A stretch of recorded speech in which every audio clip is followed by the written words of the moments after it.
I'm so glad you brought this up. If you are someone who thinks wins are a pitching stat, what are you doing? Yeah, it's He's got a it 1.97 ERA. Are you going to be like, oh, he doesn't win games? He's not hitting. Unfortunately, he's not Otani, and no one else is.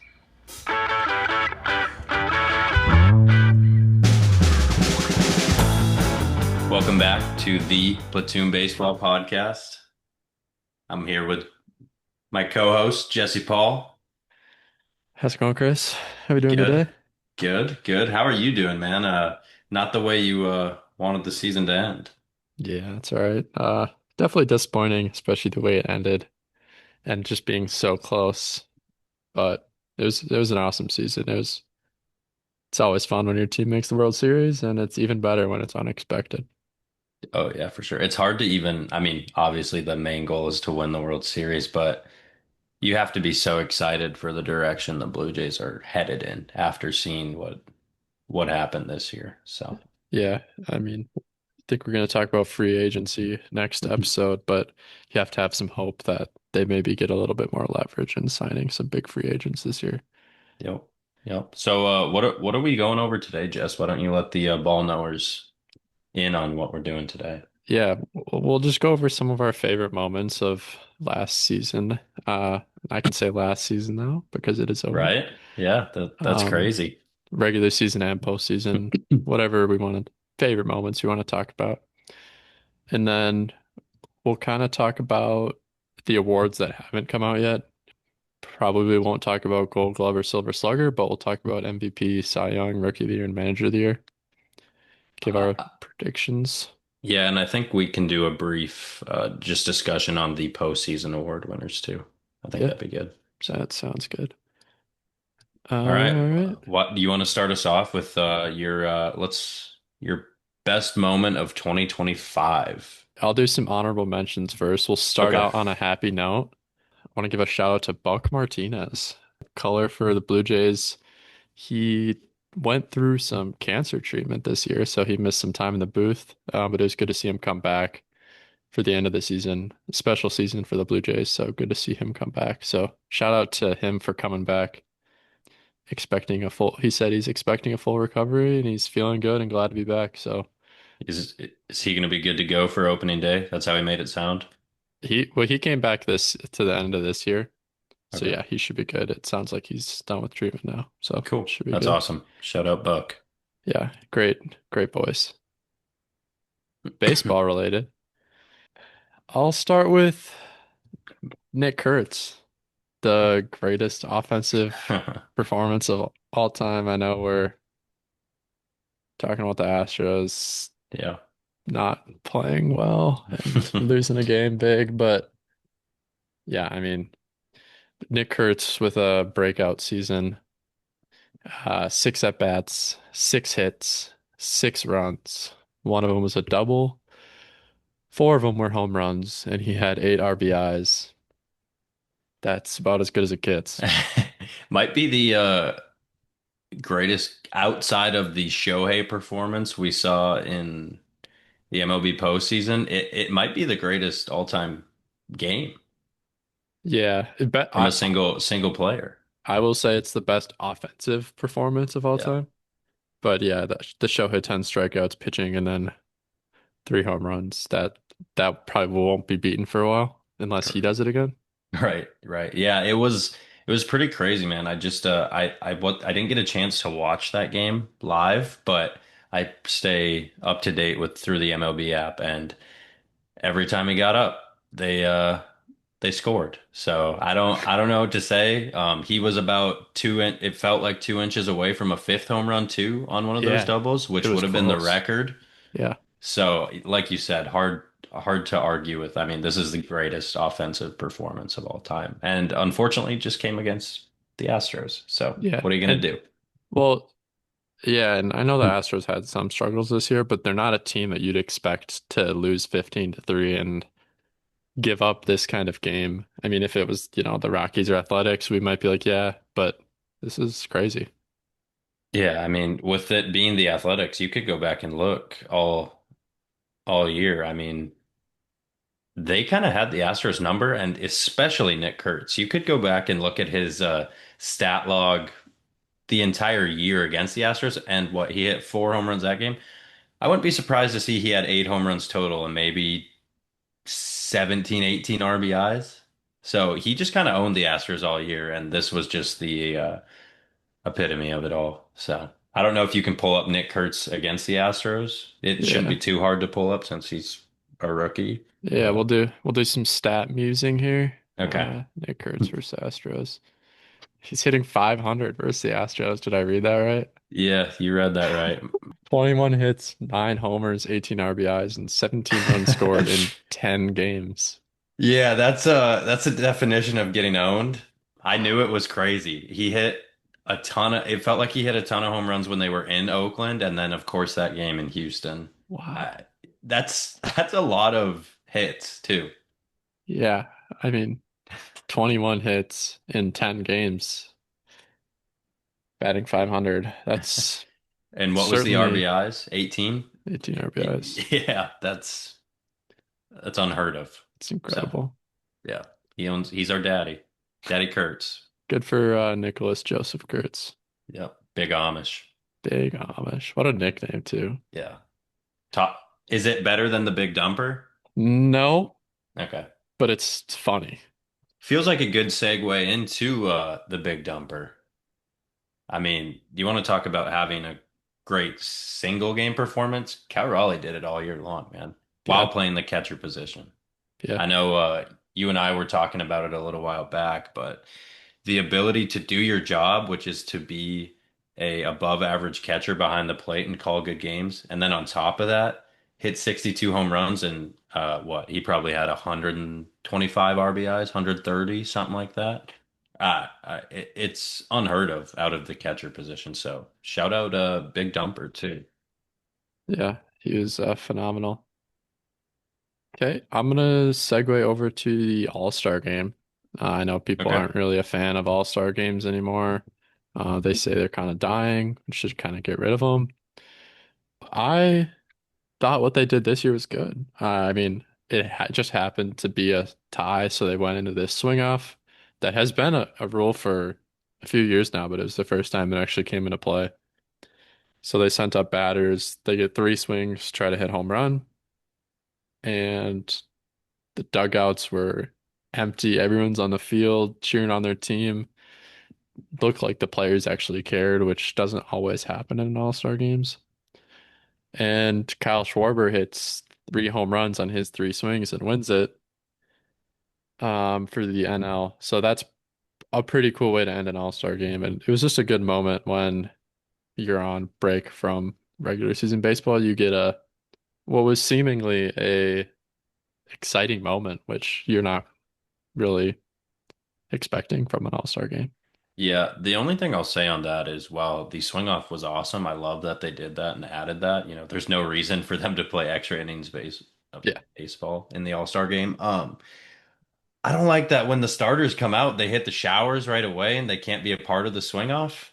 Like that's why we didn't get to sure. see more big names. Like you had not that the guys who participated aren't all-stars, but you didn't see Aaron Judge, you didn't see Cal Raleigh. Like we didn't see those big names on the other side like we wanted to. So I would just say going forward, hopefully they stick around. So if we do end up in that scenario again, we can see the best home run hitters go at it. Yeah, that's a good point. And I think that's so strange to do. I mean, you get invited to an All-Star game, and I know it doesn't mean much for these guys, but for some of them, it means a lot for the rookies and the guys who have never been there before to go and cheer on their teammates and have their teammates cheer them on. But for you to just leave and, whatever inning you get taken out of the game and you're just on a flight, it's Yeah. kind of crazy to me. I mean, you could stick around for the rest of the game at least, you'd think. I mean, in my mind, I think of like the All-Star weekend, like just this big event. Like after the game, there's probably, I assume, like a big party with all the All-Stars and they go have dinner and hang out, like some sort of celebration. But obviously, that's not the case. So they just try to get back into their routine for regular season baseball as quickly as possible, is what it seems to me. So, Yeah. Yep. and then besides that. right after the All-Star break, you get the trade deadline, and for me, it was particularly special being an Astros fan and having Correa come back.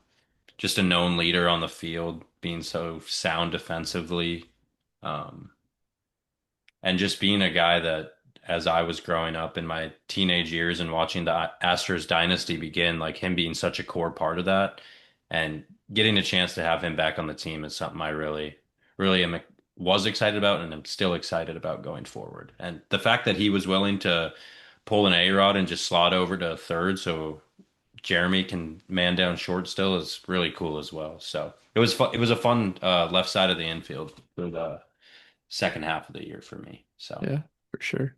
What did you think about the trade deadline as a whole? Did you think it was more entertaining than years past? Was it slower?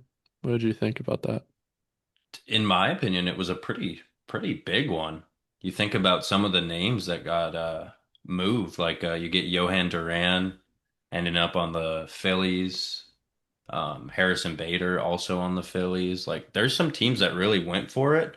Ultimately, didn't work out for the Phillies per se, but it's fun when big names get put into a situation where they're going to be competing. You think about like Eugenio Suarez going back to the Mariners to hop in the playoff push they had at the end of the year. Stories like that are always awesome, in my opinion. I love seeing good baseball players get to compete when they historically haven't gotten to or aren't expected to that year. So it's kind of my take on it. Did you have any deals that popped out to you? Maybe like a Mason Miller to the Padres. That was Yeah, a pretty big one. Mason Miller is huge. I mean, giving up the number one prospect for a closing pitcher is kind of unheard of. Yeah, it's actually, yeah, that's probably the biggest takeaway from the deadline from a trade standpoint. What the A's will be able to do with him now in the system. So Yeah, so probably a longer discussion for another time, but just with the wild card, more teams are in contention for the playoffs and they're trying to make a push and the prices get higher for these players just because of supply and demand. You have less sellers and more buyers. The price on some of these guys was high, especially closing pitchers. We saw Duran get moved for two prospects, one of them being Mick Abel, who's supposed to be a pretty good starter here. Probably next year. I would expect him to be pitching a lot of games for the Twins. So you have Duran and Mason Miller. Even like Louis Varland was a yeah, decent price tag. You get two prospects back for him. yeah, you kind of think about like for me now, which teams made the deeper runs? Like the Blue Jays, the Dodgers, the Mariners, and who did the Milwaukee per se. I don't think Milwaukee really went out there and got anybody, but those other three teams, maybe not even I don't even think the Dodgers went out and really got anybody this year. No, But they kind of had everyone already. you look at it from a AL standpoint, like Seattle picks up Josh Naylor and Eugenio Suarez. Those are big moves. Those guys were impactful throughout the playoffs. And then you look at like the depth that the Blue Jays acquired in the rotation with Shane Bieber. I mean, Shane Bieber was pitching in the World Series, so it's cool to go back and look at those trades and see what it meant for those teams who did make the World Series or even the ALCS. Yeah, the big so Dodgers, I wouldn't say had any big deadline acquisitions. The Blue Jays had Varland and Ty France, who saw a couple at bats. He didn't really do much. Louis Varland was really good all playoffs. He pitched almost every game. Wow. Um, he came in for one plus innings multiple times, back-to-back days. Just a workhorse. I know he gave up that big grand slam to Judge, but he bounced back well, and he was really instrumental for the Blue Jays. And obviously, like you mentioned, Shane Bieber was huge. And then the You s- Phillies made a couple big moves too with Harrison Bader and Duran, and obviously it didn't work out, but you run into the Dodgers early. There's really not much you can do. yep. Yeah. All right, what do you got next? Kyle Schwarber again, Yeah. another big game, six at bats, four home runs, and nine RBIs. Yep. It's a huge game. Yeah. No, we're I'm trying to think where there. I think Suarez also had a 4 home run game really early in the season. Yeah, he did. It was, And that was probably it for 4 home run performances this year. you want to know something crazy? Let's hear it. Suarez, 4 at-bats, 4 home runs in a losing effort. Oh Seven to wow. eight against the Braves, who's I'll struggle this year. So out of all the games where guys have hit 4 home runs, what do you think the win-loss record is on that? Well, I'm looking here. Let me sort this by home runs. There's anyone who hit 3 or more home runs, there's 3 losses, Okay. And one of those is the 4 home run and one of them performance. is the 4 home run game. Okay.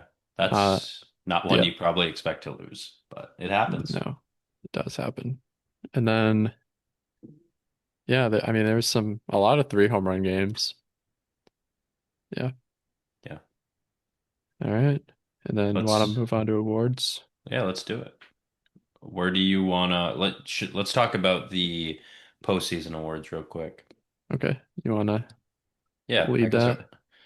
Yeah, I'll start with the NLCS MVP, and I'll kind of let you take the ALCS since it's around your guy.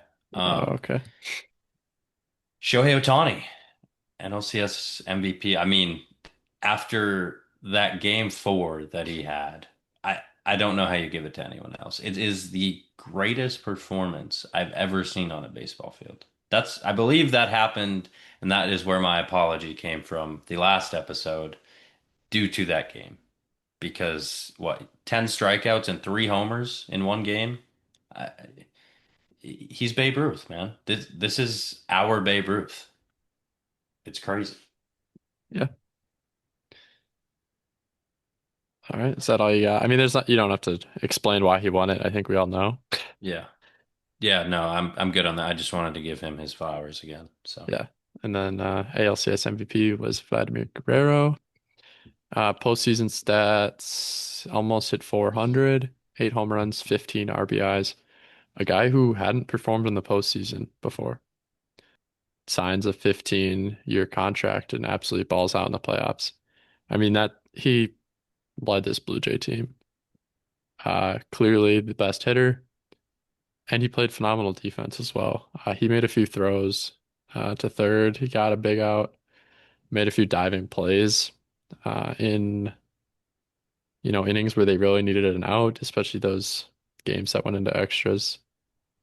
And then a lot of double plays, which is huge. So yeah, he was just all around great, but I, definitely I'm deserved it. I'm glad you brought up his defense because if you're not watching a lot of Blue Jays games, you don't really realize the impact he has in the field, and he's obviously known for being Vlad Senior's son and hitting a ton of home runs at such a young age. He is a great defender. I mean, what, he was a nominee along with his teammate Ty France for the first base Gold Glove. Like Yep. you said it perfectly. He is great in the field too, and I just want to point that out. Yeah. He won a Gold Glove in 2022 as well. So I mean, the resume is there for his defense. Maybe just people aren't giving him as much credit as he does deserve. But Yep. yeah, I mean, he's obviously the heart and soul of the Blue Jays. When he goes, the team goes, and it was awesome to watch. I mean, he's he's so passionate when he's playing in the field, gets a big out or double play. I mean, no one looks more excited than Vlad. He just wants to win, and it's all about the Heart team, heart and soul. heart and soul. So yeah, that's awesome for him. And hopefully they make it again next year, and he can keep that going. I mean, one good postseason obviously isn't enough, especially when you're the caliber of player that Vlad is, and you signed a 15-year contract. I mean, Yeah. you gotta win Expectations get a little higher when you initial your name on that contract. So, for sure. And by no means am I saying he needed to play better to win, oh yeah. but if he can play like this is not sustainable. But if he can play anywhere near this in the upcoming years, the Blue Jays are in a really good spot. Yeah, agreed. And then we'll move on to World Series MVP, Yeah. Yamamoto. I mean, Yes. So good. it reminded me of Bumgarner. Like just watching his pure dominance on the mound and just being able to come in game after game. So what I believe he pitched in game two and game six as a starter, Yep. and then came in game seven, pitched what, 3 innings, I believe. 3 innings of relief. Yeah, I think he came in the eighth and then pitched through the 11th or 12th, maybe four. I can't Yeah. quite remember. It was incredible. It was what exactly what they signed him for. He earned every penny of that contract in this one postseason, in my opinion. Like he Yeah, just straight up pitched his ass off, and it was so fun to watch. yeah.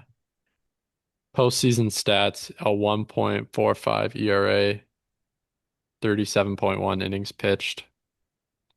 He only allowed 6 earned runs. Correct me if I'm wrong, 3 of his wins came in the World Series alone. Yep, because he came in a tie game. Yeah. So shout out Yamamoto. Yeah, yeah. People were doing the Bumgarner comparisons. I think this is the next best World Series pitching performance or playoff performance, whichever way you want to look at it. Bumgarner pitched a lot more than Yamamoto, but the Dodgers had the bye and then the sweep, so it he doesn't get as many chances to Sure. come into the game. But then, Sure. I mean, when the World Series came around, he pitched in 3 games, so that's pretty insane for a starting pitcher to start a game and then come back the next day and pitch 3 or 4 innings in the highest possible leverage spot in possible in baseball. I mean, the World Series game seven in the eighth inning in a tie game and pitching through extras is nuts. Dog. That's what we call that. Yeah. Absolute dog. Yeah. I mean, he's going to be so good. He's Yep. he's got the 6 pitch arsenal. You never know what he's going to throw you. Comfortable throwing breaking balls for a strike. See a lot of pitchers, try to get the fastball in and then try to get a swing and miss. I mean, he will throw curves in the zone, splitters in the zone. It doesn't really matter just because you don't know what's coming. So good on Yamamoto. Yep, I'm sure we'll be hearing much more from the Dodgers and Yamamoto as the Yeah. years come. So, Yeah, all it'll right. be interesting. Do you think that there's any chance that he can win a Cy Young This year? next year? Yeah. Yes, I do. Yeah. Yeah. Um, that's a great segue into the awards. Yeah, let's see that. Do you want to start with Cy Young since we brought it up? Yeah, we can start with Cy Young. Okay. Maybe not as much of a race as baseball fans would like to see. No, I agree. There's a little there's Go a ahead. little bit of an argument. Um, but in the AL we have Hunter Brown, Crochet, and Skubal as the finalists for the AL Cy Young Award. And then in the NL, we have Paul Skeens, Yamamoto, and Christopher Sanchez as the NL Cy Young Award nominees. Shout out Hunter Brown. I Hunter know he has Brown, that's true. no chance, but just happy to see his name on the board. He had a great season. Yeah. But Yes. So go for it. starting with the AL, Skubal should win. There's an argument for Crochet to be made, but it seems like both of those guys, you're just so confident you're going to get a win when those guys are starting. It's especially with the Tigers rotation not being as strong on the back half. They were so reliant on Skubal to get those wins. Yeah, I mean Skubal should win the AL. Yeah, I think the thing with Crochet and Scooble is like that's a guy you can send to the mound and you're expecting 6 to 7 innings, you're expecting 10 to 12 strikeouts and just utter domination. So I think Scooble, like you said, meant more to his team than what maybe Crochet did. And obviously the numbers kind of lean towards Scooble as well. So for me, it is Tariq Scooble as well. Yeah. All right, no arguments there. And NL, another no debate really to be had. Paul Skeens, Yep, right there with you. 1.97 ERA. First pitcher with an ERA under two since Justin Verlander, 2022. Shout out JV. Yep. 216 strikeouts, tied for second most in the NL. Yeah, I mean, he another guy you send out there, 6, 7 innings, 10 to 12 strikeouts, just utter domination from Paul Skeens all year long. It's insane that he had this kind of season in I believe he got called up maybe May or June of last year and saw the same kind of stat line. I think he is going to at one point win an MVP if he continues at this pace. Now, is it unfortunate the team that he's on? 100% because it definitely he reminds me of Jacob deGrom when he was on the Mets and just not getting the run support he needs to get those wins. Not that wins matter entirely, obviously. He's still up for the award, but it'll be fun the day either the Pirates decide to compete or Paul Skeens ends up on a team where we can watch him maybe have a Yamamoto performance. So Yeah. I think it's pretty easily Paul Skeens. Get out of there, Paul Skeens. Yeah. Get out of there. Don't sign with the Yankees, though. I've seen some rumors on that. That would be absolutely horrible for everyone. Yes, please no Yankees. So I'm so glad you brought this up. If you are someone who thinks wins are a pitching stat, what are you doing? Yeah, it's He's got a it 1.97 ERA.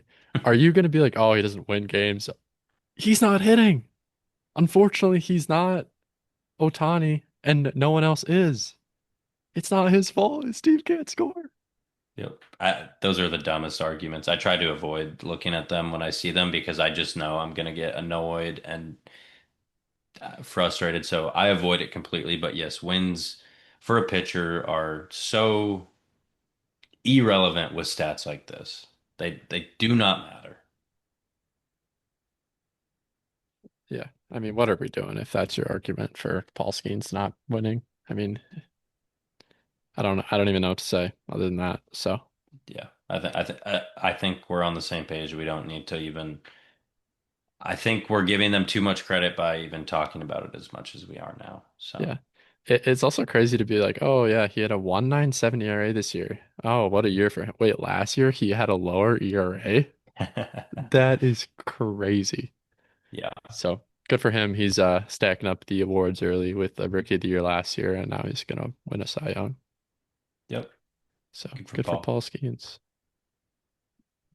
And then do we want to go back down to rookie of the year? Or do you want to work towards MVP? Let's do MVP last. Let's do Rookie of the Year. Okay. Okay. Um, so for the American League Rookie of the Year, finalists are Nick Kurtz, Roman Anthony, and Jacob Wilson. So first of all, just want to say shout out to the Athletics for having this young core coming up, and as they are in the same division as the Astros, I get to watch them a little more. In my mind, the Athletics should be pretty exciting as they enter their Las Vegas era. They should be competing. You pray them moving to Las Vegas, their owner starts giving them a chance to stay competitive and not just ship away the good players that are coming up.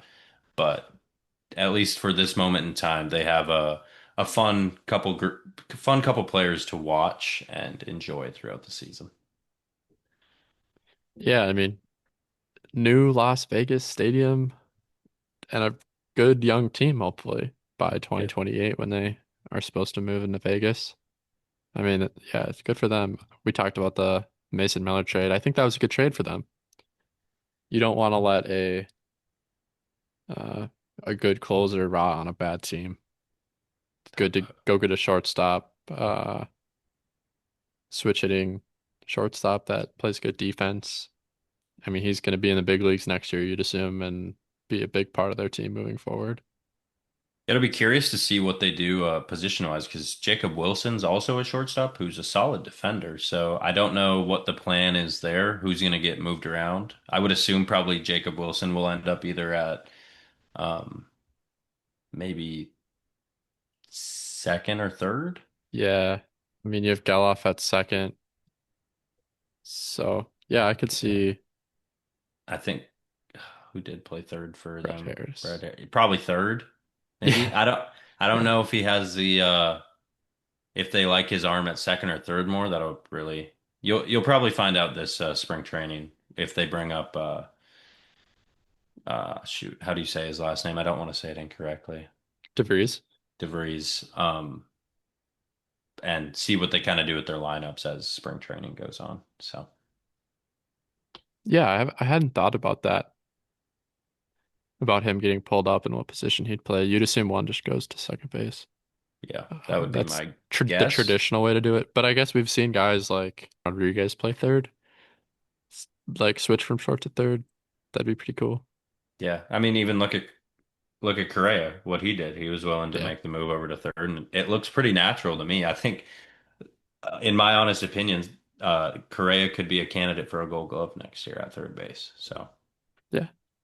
Yeah, the shortstops with the good arms can definitely play third. You have other shortstops who don't have as good of arms, maybe like a Trey Turner or Bo Bichette, who's not gonna be able to make the move to third, but they can play second. sure. So Yep. yeah, we'll see. I'm not super familiar with DeVries defensively, but yeah, I mean, they're not gonna let his position stop him from coming up to the big leagues and making an impact. So Yeah. But back to the award.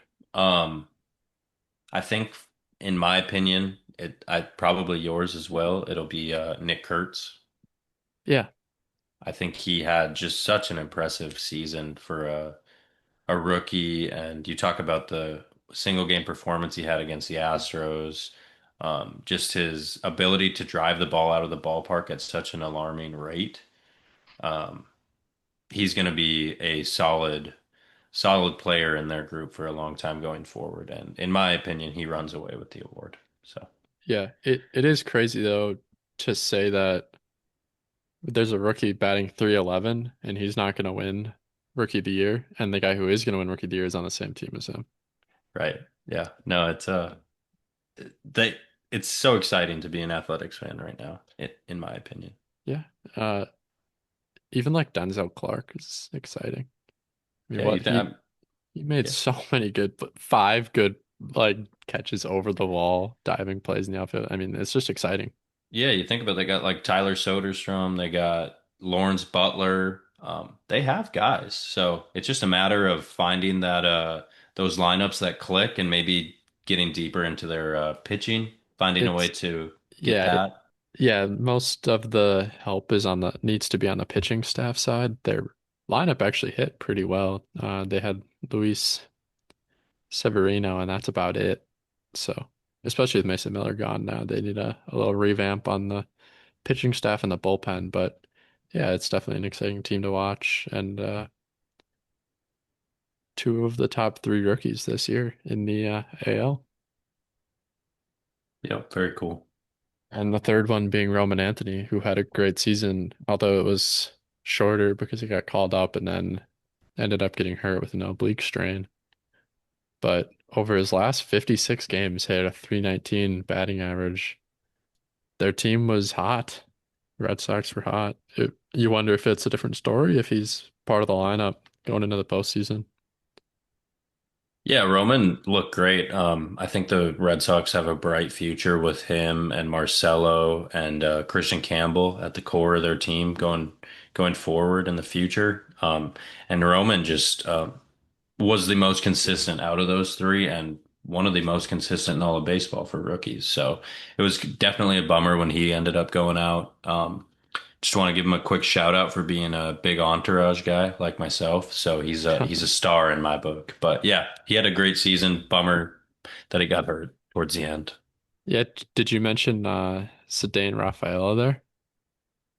I did not. And the reason I didn't is I've heard some Sedane trade rumors. Really? So I didn't want to like stick him in there, but Okay. another guy who had a great season for the Red Sox. Yeah. So Yeah. Okay. Um, yeah, I think that's all I got for the AL.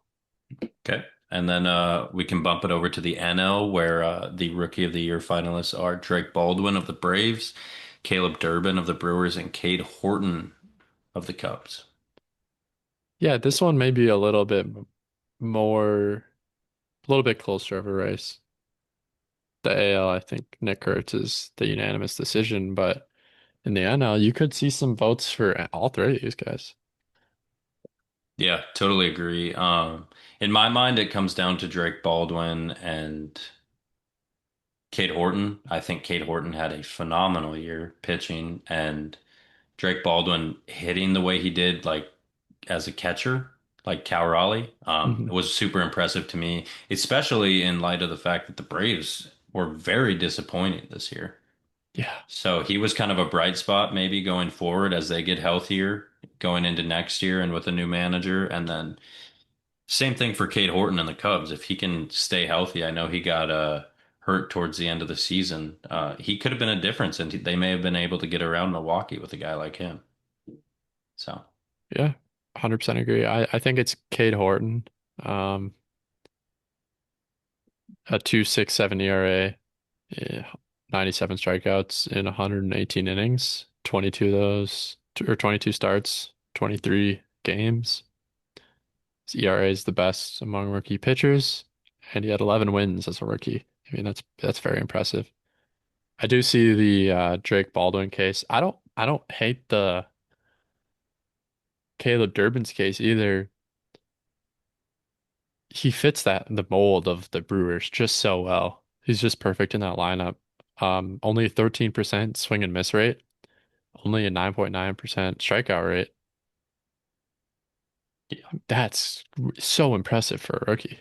yeah, I think you said it perfect there. He just fits what exactly the Brewers are. And speaking of the Athletics, I know the Athletics didn't have the season the Brewers did. I mean, the Brewers were the number one seed in the NL, but such a young, fun team that should be competitive for years to come if upper management can take care of their players. So I totally can see the Caleb Durbin argument. In my mind, he just slides in behind those two. Yeah. Yeah, so we both agree that Cade Horton gets our votes. Yep. All right. Move on to managers and then we'll do MVP. Sure. Yeah, so Right. for American League Manager of the Year finalists, we have John Schneider of the Blue Jays, Stephen Vogt of the Guardians, and Dan Wilson of the Mariners. Yeah, I think this one is Schneid's. I agree. Blue Jays going last place to first place and then making a big World Series run. I know that's not part of the consideration, the postseason, but last place, AL East finished to first place. AL East finished in a competitive division nonetheless. You have we talked about the Red Sox already and the Yankees, obviously. It's definitely impressive to win that division.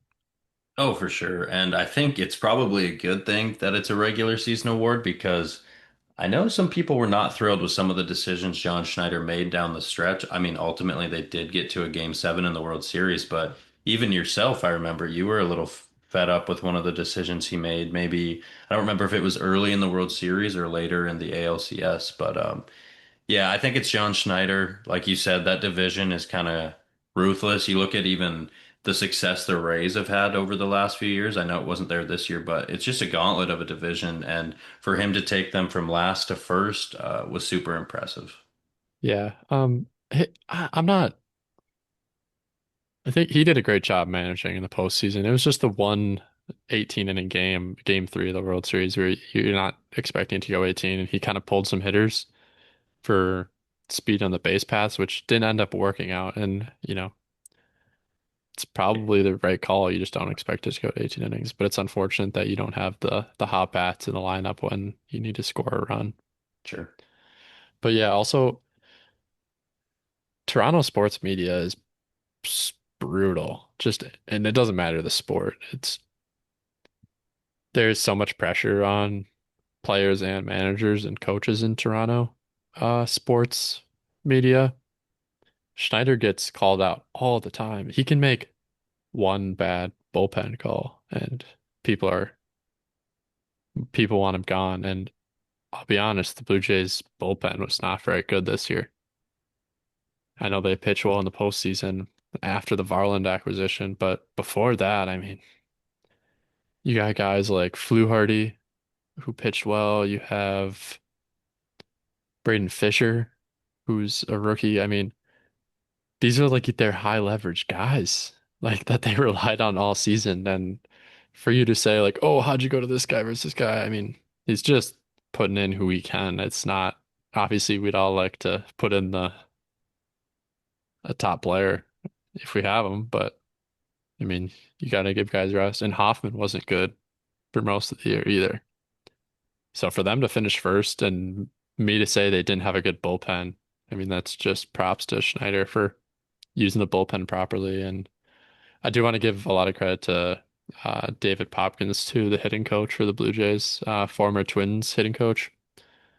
I mean, this is the best offensive season that we've seen from the Blue Jays in a long time, probably since 2015. So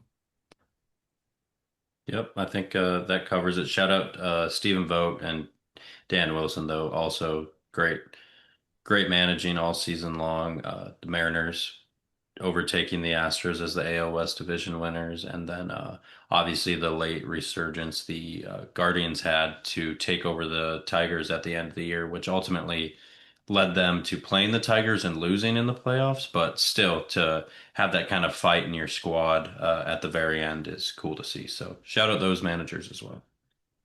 yeah, to be 11 games behind on September 5th and come back to win the division Yeah, it's is it's sort of one of the biggest comebacks in to make the post or to win a division ever. yep, very cool. Shout out those guys. Dan Wilson, quick note. I mean, what a team they put together at the end of the year. I'm surprised the Blue Jays beat them, to be honest, but such a good pitching staff and what a good lineup too. I mean, after you bring in Suarez and Naylor, Naylor had what 25 plus stolen bases. Yeah. Yeah, I he mean, was great. What a great acquisition. I know Eugenio Suarez came up with a couple big hits in the postseason. He ultimately struggled towards the latter half once he got traded in the yeah, regular season. But yeah, even think about guys like they had already. Jorge Polanco, he'd been doing fine, playing okay, but here comes the playoffs and Jorge Polanco turns into this different beast. So yeah, the lineup they have is just solid all the way through. Like you said, can't believe they didn't find their way into the World Series, but the Blue Jays just got hotter at the right time. So, yeah. First division title since 2001. So props to Dan Wilson, but I do think this one is John Schneider's to win. yep. All right, and then NL Manager of the Year, Terry Francona with the Reds, Pat Murphy with the Brewers, and Rob Thompson with the Phillies. Yeah, I think this is I know how the MLB likes to do this. They like to give it to the newcomer of the group, and not that Terry's a newcomer, but the Reds are. And I could see them going that direction. In my mind, it still has to go to Pat Murphy. I mean, the season the Brewers had felt like they just never lost in my head. Like every time I was looking at the box scores, the Brewers won, the Brewers won. And they just took care of business when they needed to as well, and never really let the Cubs back in to that spot to win the division and ultimately have the number one seed in the NL. So in my mind, it's Pat Murphy, Terry Francona, love him to death. Tito's the man. It's cool that he's got the Reds running up and running in that direction. And then the Phillies have been great too over the last few years with Rob Thompson at the helm. So I think they're all great managers, but it's Pat Murphy's to lose. Yeah, I think that's a great point. But just the Reds story this year was so good, taking the or making the playoffs in the last day of the season. I mean, that's pretty cool. If Terry Francona does win, he'd be tied for the most Manager of the Years since the award was introduced in 1983. So, I mean, that'd be pretty cool. But yeah, Pat Murphy with the Brewers, similar to John Schneider. I mean, you just have a team that it's not the best on paper. I think we can all agree that, they're not as good as the Dodgers or the Phillies on paper, but they're just kind of a gritty baseball team who plays small ball. And the teams that are playing small ball have the managers probably have more impact on the game, when to pinch hit, when to sack bunt, when to throw different guys in. So I think it's just a different ball game when you have good manager on a team that's playing small ball. Yeah, and just want to throw in a little Tito tidbit. He was Michael Jordan's manager when he was playing minor league baseball. So Tito's seen it all, man. Yeah, that's I cool. love Tito. I think he's just the ultimate baseball guy. And Yeah. while I'd love to say I hope he wins, I just don't think it's the case. Yeah. Yeah, I think it's Pat Murphy too, but I guess I wouldn't be too surprised if Terry pulled one out here. Just for the storyline, being the Reds and them making the wild card on the last day. But Yeah. the Rob Thompson with the Phillies, I mean, they've had good seasons every year he's been a manager there. They've made the playoffs in all four seasons since 2022. They've won the division last 2 years, finished 96 and 66. It's very impressive for this little recent stretch that the Phillies have been on. Yeah, absolutely. Rob Thompson's been a great hire for them. Think about it. He took over during the 2022 season and led them to a World Series, you know? So he's got what it takes. It's just make Phillies need to find some guys in some spots where they've struggled the past couple of years, and I think they are a contender going forward. So Yeah, 100%. I mean, it just sucks running into the Dodgers early in the playoffs. And, if the Dodgers are on the other side of the bracket, how does that look? Maybe we'll get a division realignment. I know there's some rumors going on about that. Yeah, so Pat Murphy, we think, is going to win that one. And then let's do MVP. all right, let's start with the National League MVP Yeah, finalist yeah. on this one. Yep. We got Shohei Ohtani of the Dodgers, Juan Soto of the Mets, and Kyle Schwarber of the Phillies. All right. Congrats, Shohei Ohtani. Let's move on to the AL MVP. No, I'm just kidding. But yeah, it's gonna be Shohei, Kyle Schwarber, and then a big gap, and then Juan Soto. I Yeah, don't. I, for me, Juan Soto, it sucks. He signed this big deal. If you struggle at all at the beginning of that, you're going to get killed for it. He had a great second half. Um, he looked great. I ultimately agree with you, though. It goes Shohei, Schwarber, Soto. Shohei just being able to do it on both sides of the ball. I know he didn't pitch much till the end of the season, but even hitting alone, I think he clears Kyle Schwarber by just pure analytical stats. So. How many MVPs is Shohei Ohtani gonna have by the end of his career?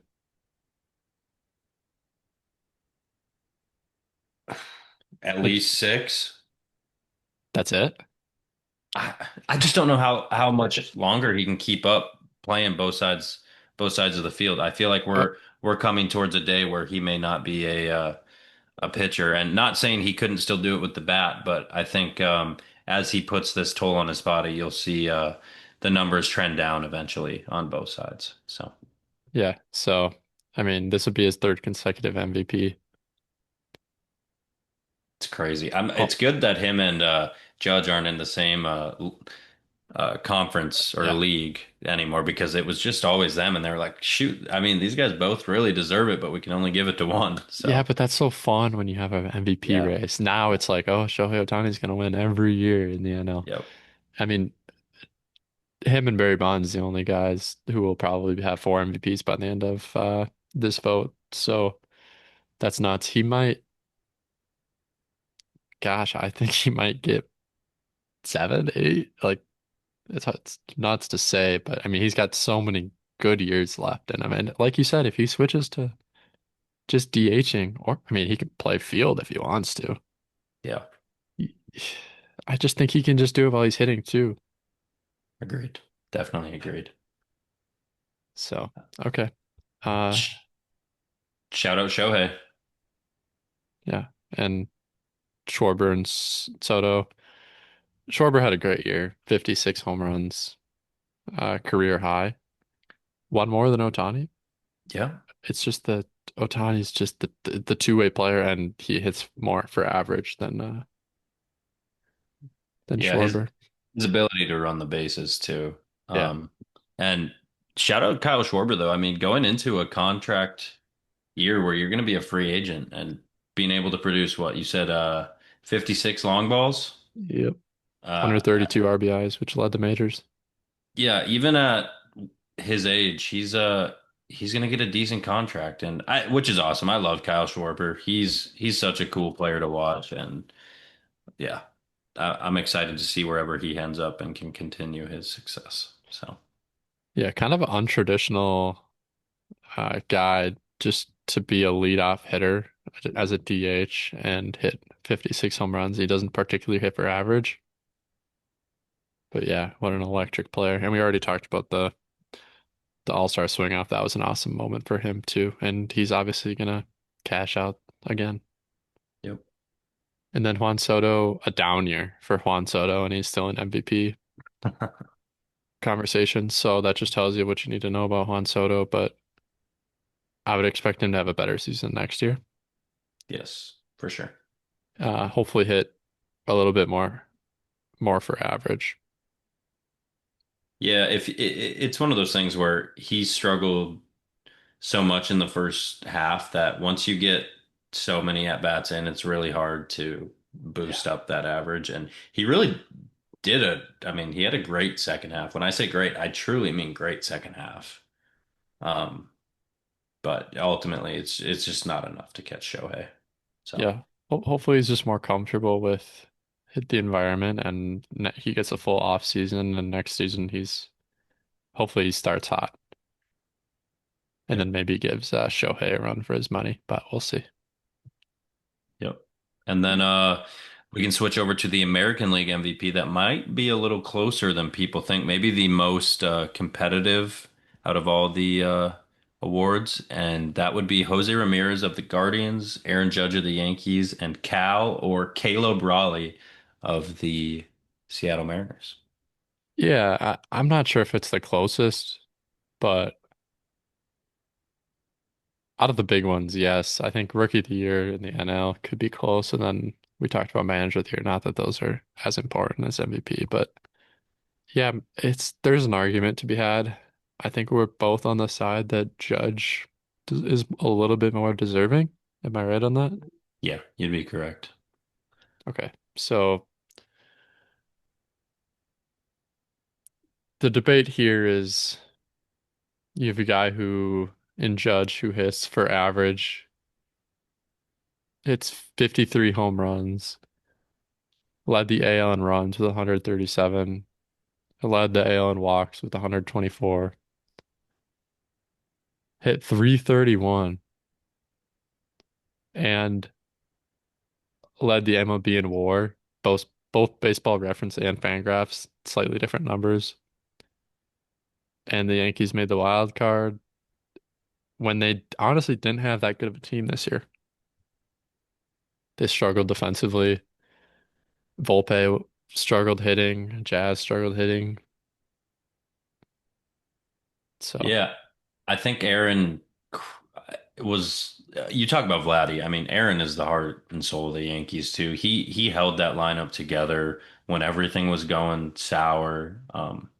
I just think what he does to that lineup is is the reason they are what they are. He is what I think of when I think of a Yankee. So, I mean, he's hitting the 50 homer mark probably for I don't know, his third or fourth time in his career. fourth time. And while being able to hit 331 on top of that too is Yeah. just it's truly remarkable. And I think he clears both Cal and Jose in this MVP race. Yeah, I agree. I think there's an argument for Cal Raleigh because 60 home runs is a remarkable accomplishment. And for a catcher to hit 60 home runs and we're still having a debate on who's going to win MVP is crazy. But he had 125 RBIs, which is more than Judge. So he has him in the RBI category. And he also caught over 1,000 innings in an era where the starting catcher catches less than before. He caught 1,000 innings and provided good defense for the Mariners. He had no pass balls, I believe, Wow. through the whole regular season. He had a few bad ones in the postseason, but it's a regular season award. So Yep. And the fact that he's a switch hitter, doing it on both sides of the plate is super remarkable. I do have a little trivia question for you if you're up for it. yeah, let's hear it. Last switch hitter to win an MVP. Last switch hitter to win an MVP. It's been a long time. It's been a very long time. Like what, 40 years? Not that long. Oh, more. More than 40 years. So like seven Yeah. days? Yeah, it was the 70s, 1971 to be exact. Oh God, I should know it, but I'm going to go ahead and give it to you. 1971 Oakland Athletics, Vida Blue, who most people know, Vida Blue was a pitcher. pitcher. Pitcher, Vita So Blue. that was the last switch hitter to win Wow. MVP. That's I'm amazed that it hasn't happened since then. I would have thought it would have been in the 90s or 2000s.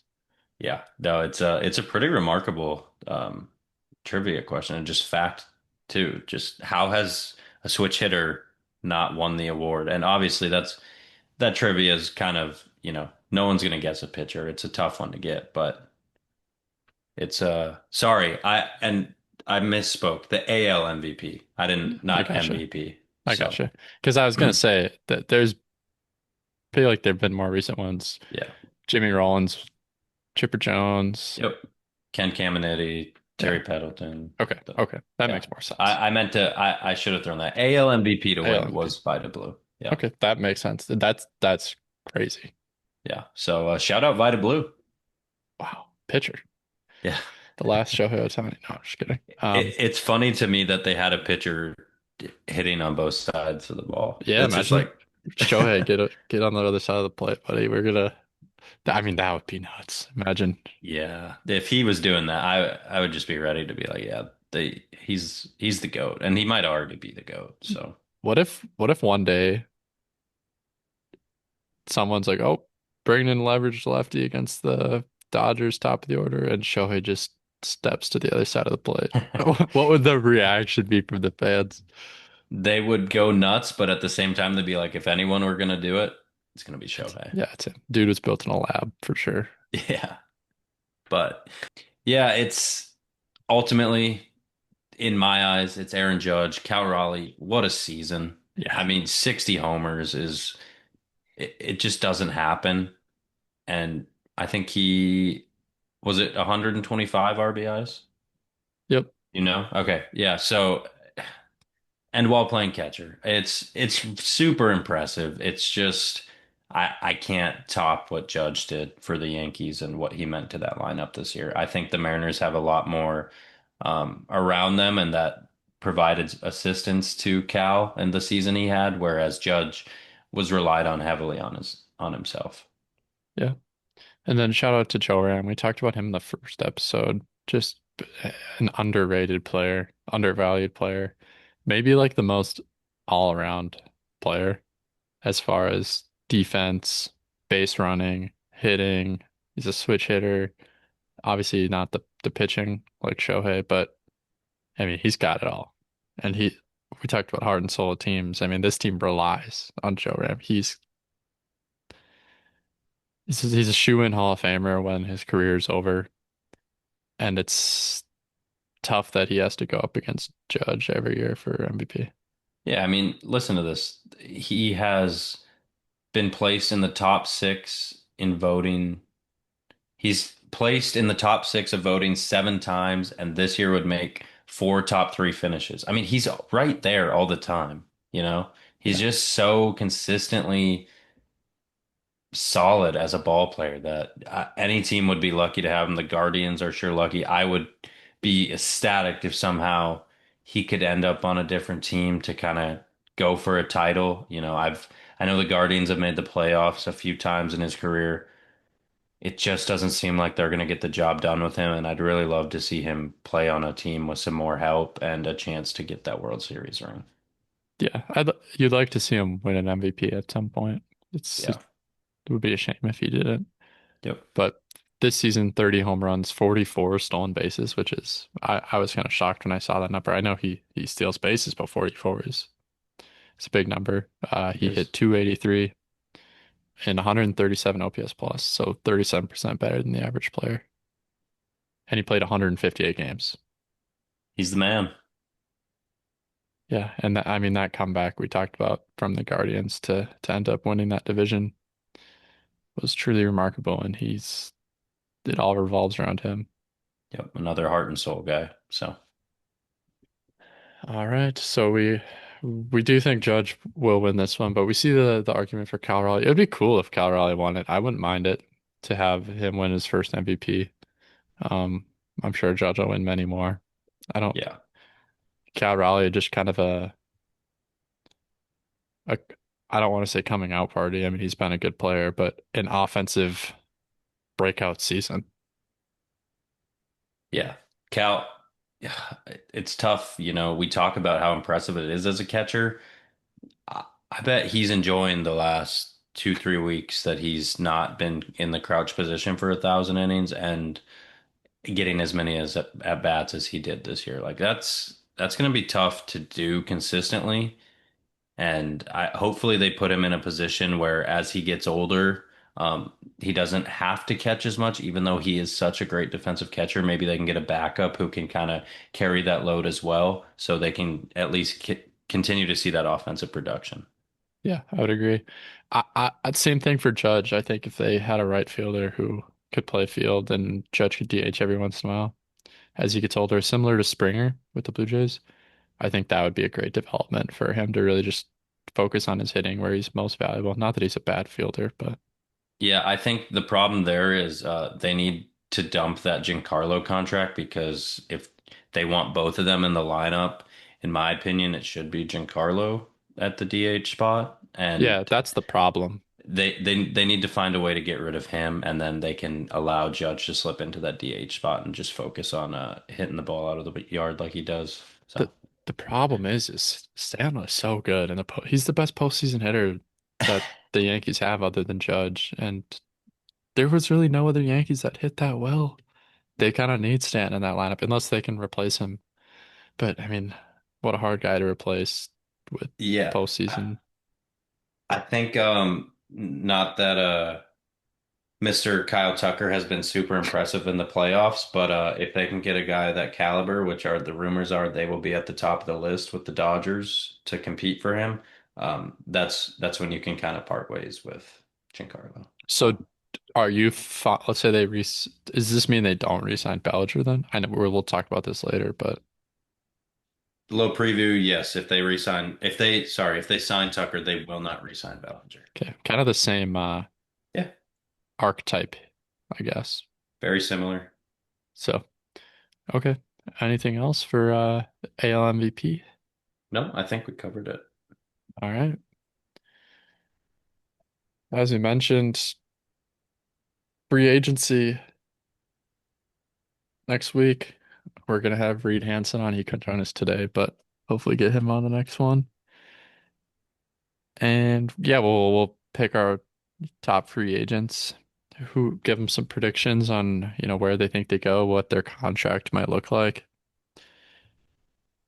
See who can make the big signings this offseason. And with free agency starting tonight in a couple hours, our plan is to record before the weekend's over so we can get a head start. There may be some signings before that we may just have to talk about throughout the podcast, but we're gonna try and beat everybody to it and make sure we have all the predictions we can get in there. So Yeah, we can drop early too. We can drop yeah, maybe Monday if we get around to it. So yeah, we'll try to get it out as soon as possible, just so it's not outdated right away.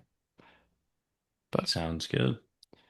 all right, fun talking ball with you as always, and Yep. we'll chat soon about free agency. Sounds good, buddy. See ya. Thanks for tuning in, everyone.